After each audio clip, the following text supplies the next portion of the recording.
guys, welcome to your daily video for April 16th.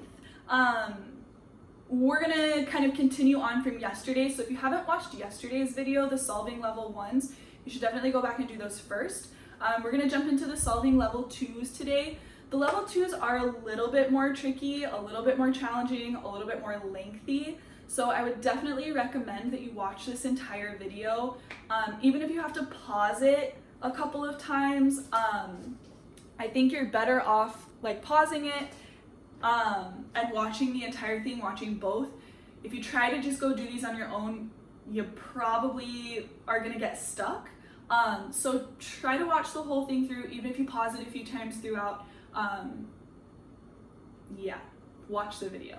Okay, so we're gonna go into level 2 solving. So yesterday we did the order of operations where you had to go from the outside in, where you had to add and subtract on the outside, multiply and divide on the outside, square both sides, and then solve whatever is left.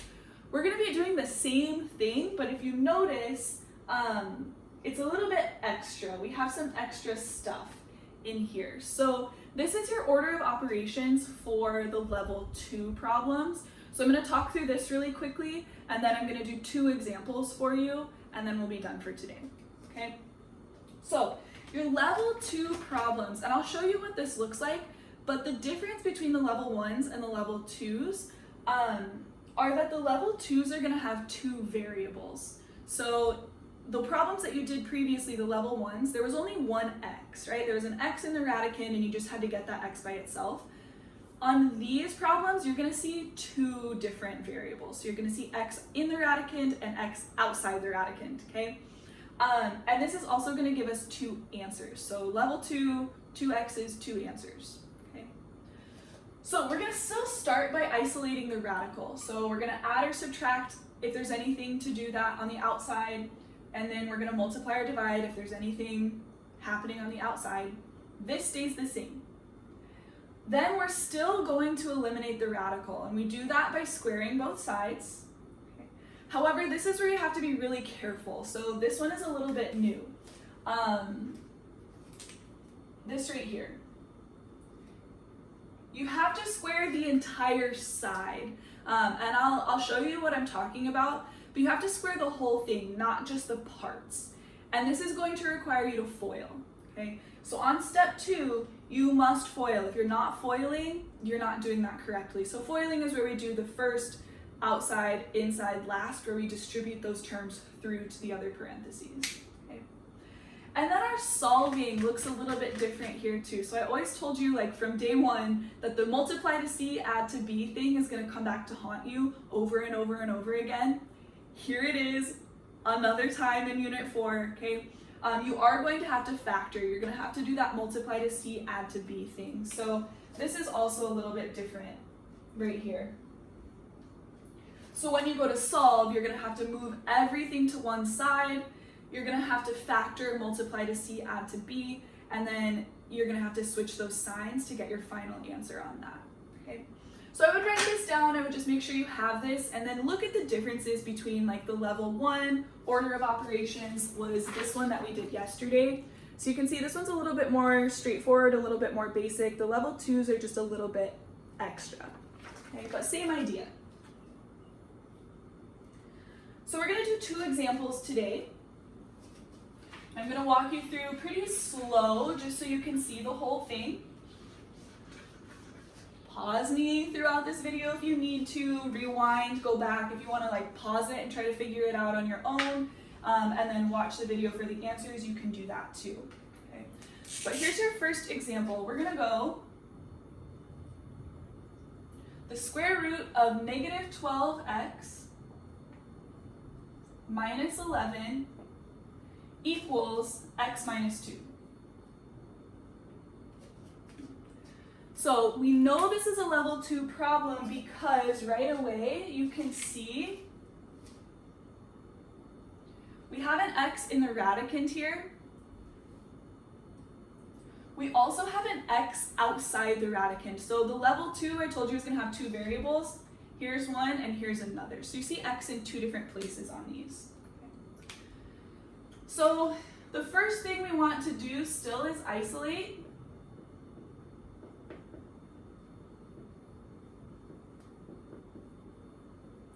isolate the radical. So this is the part where we would move the stuff from the outside, right? So we check to see, and we don't care about this side, we just care about over here. Is there anything outside the radical that we need to add or subtract, multiply or divide, right? So if we're just looking at this left side over here, there's nothing for us to add or subtract. There's nothing for us to multiply or divide. So there's none here. There's no addition, subtraction. There's no multiplication or division. So we're actually just going to go ahead and skip that step altogether. Okay? If there's nothing there, don't do it. Don't make it harder than it has to be. Okay? So now we are going to move on to step 2, where we eliminate the radical. Okay? And this is where we would square both sides. So this is the first part that's going to look a little bit different. Okay? So I have the square root of negative 12x minus 11 equals x minus 2. I'm still going to square both sides. That part doesn't change. So I'm going to raise this to the power of 2, and that's going to cancel out. Here's where we have to be careful, and this is where I see the most common mistakes on this. When you go to square this side, you have to square the entire side. That's what I was talking about earlier. So I see some people that try to just write this like as x squared minus 2 squared. Doesn't work that way. Okay, so the way we do this is by putting the entire side in parentheses and raising it to the power of 2. So what this does for us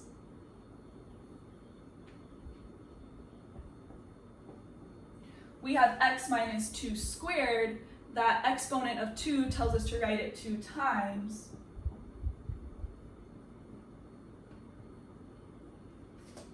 And now puts us in this position where we have to FOIL over here to simplify this side. Okay? So now you have those 2 sets of parentheses. We're going to go first, outside, inside, last. So over here stays the same. X times x is x squared. X times negative 2 is negative 2x. Negative 2 times x gives us another negative 2x. And then negative 2 times negative 2 gives us a positive 4.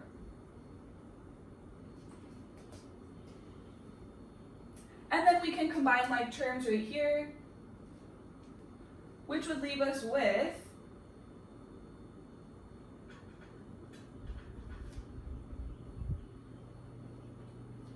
negative 12x minus 11 equals x squared minus 4x plus 4. Okay, so this is just regular FOILing, just like we've done in all of our previous units. So don't freak out about this. It's the same thing we've been doing. First, outside, inside, last, just distributing these terms through to the parentheses. Okay, so I'm going to erase this for step 3. So step 3 is going to be our solving step. So this is where things really start to get a little bit different for us. The solving is going to look significantly different here because we have the x squared. So we're starting off step 3 with a negative 12x minus 11 equals x squared minus 4x plus 4. So I'm going to walk you through the steps of how you would go about solving this. And you've done this before. I'm not teaching you any new math. I'm just kind of showing you math that you already know in a different type of problem. Okay? So, part A of this, we're going to move these around so everything is going to be on the same side. Okay?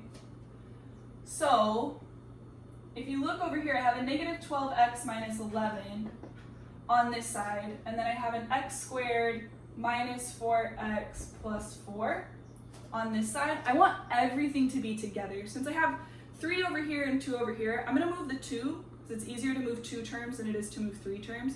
So I'm gonna push these 2 terms over here to meet this side. So I'm gonna take these, I'm gonna move them over here. I want everything grouped together on one side. And I'm just gonna do that by using opposite operations. So I have a negative 12x here.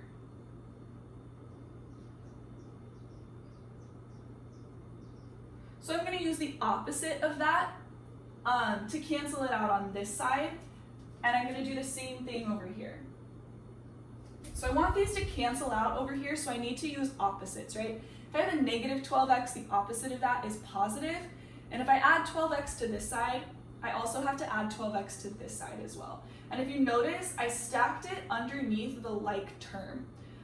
This 12x cannot go with the x squared, and it cannot go with the 4. So just be careful when you're adding it. Make sure you're adding it to the correct like term. So this cancels out. And then I'm gonna go ahead and just do the same thing with the 11. I wanna move this 11 as well. Again, the opposite of negative 11 is positive 11. Same thing to this side over here. Okay, stacking it under the correct like term.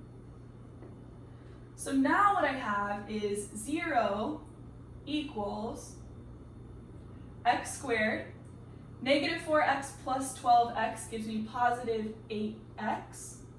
And 4 plus 11 is positive 15. So I just moved everything to the same side. Okay. Part B of this now is to factor. Okay, and this is our multiply to C and add to B situation. Okay, because if you notice now I have an ax squared plus bx plus c. So this is going to just continue to come back to you. So if I'm taking my x squared plus 8x plus 15, I'm looking to multiply to c, which in this case is 15, and I'm looking to add to b, which in this case is an 8. Okay? So I need to find 2 numbers that make this true. How do I multiply to 15 and add to 8?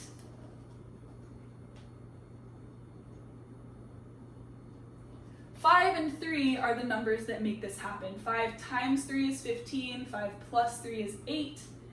These are not your answers. So this is the other common mistake that I see. 5 and 3 are not your final answers. That's what gives you your factored form. So what this gives you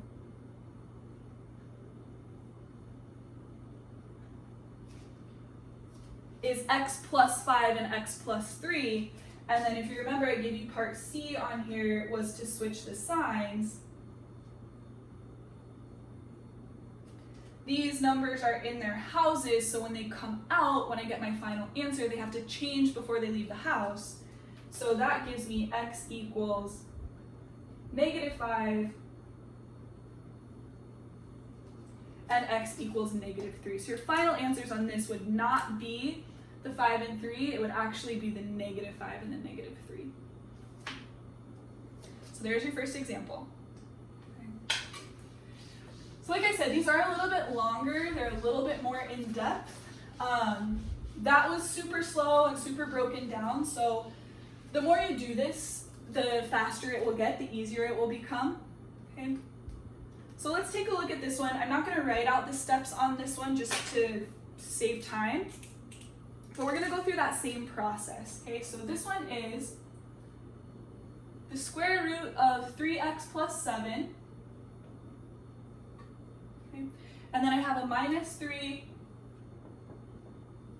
equals x.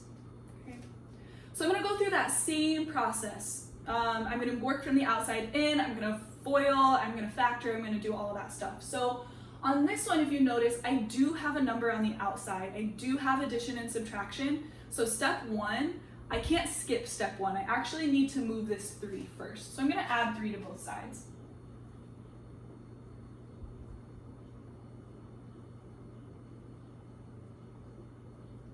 Okay.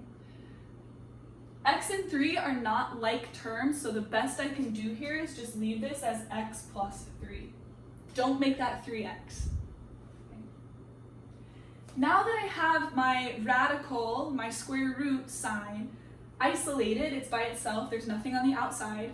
Now I get to go ahead and square both sides. Remember, you gotta put this in parentheses over here. So this gives me 3x plus 7. Write this out 2 times.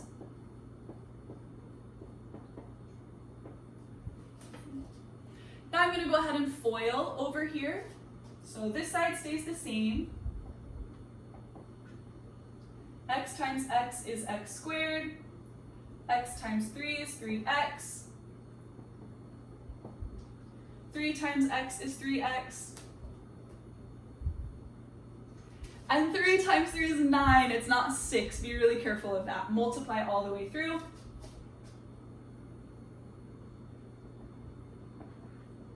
Now I'm gonna go ahead and just combine my like terms over here. 3x and 3x can go together, so I'm gonna make this x squared plus 6x plus 9.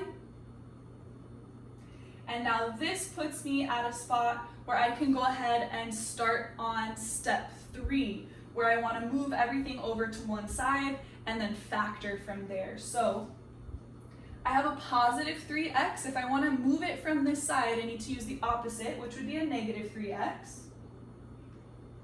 Same thing with my plus 7. Same thing over here. I'm going to stack them underneath their like terms. So I have a minus 3x minus 7. 6x minus 3x gives me positive 3x. And 9 minus 7 gives me positive 2. Now I'm back at my ax squared plus bx plus c. So this is where my multiply to c, add to b thing comes in.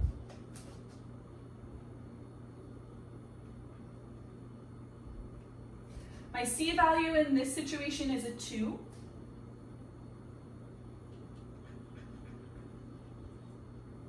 My b value is a 3. So I need to figure out what 2 numbers are going to multiply together to give me 2 and add together to give me 3. The only way I can multiply to 2 is 2 and 1. They're both positive. I'm trying to add to positive 3. So I know that 2 and 1 makes this true. 2 times 1 is 2. 2 plus 1 is 3.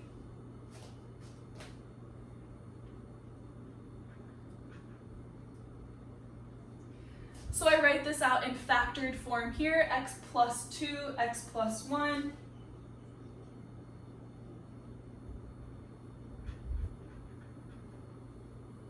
And then all that's left to do is for me to change my signs here. So I get x equals a negative 2 and x equals a negative 1.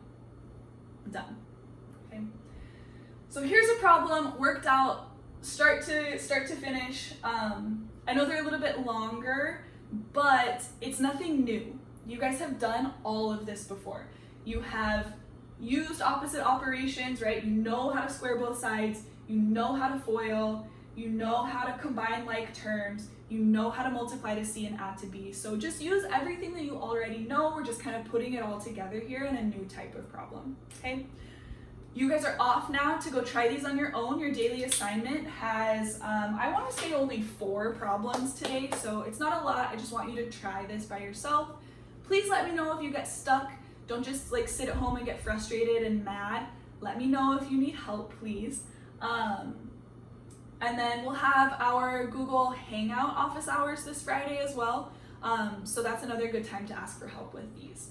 On your like 416 daily reference, there's also an extra set of practice problems for these. So if you feel like you want to try these even a little bit more, they're not required, but there are some extra practice problems for you there. Okay. Otherwise, you guys are off. Please let me know if you get stuck or need help.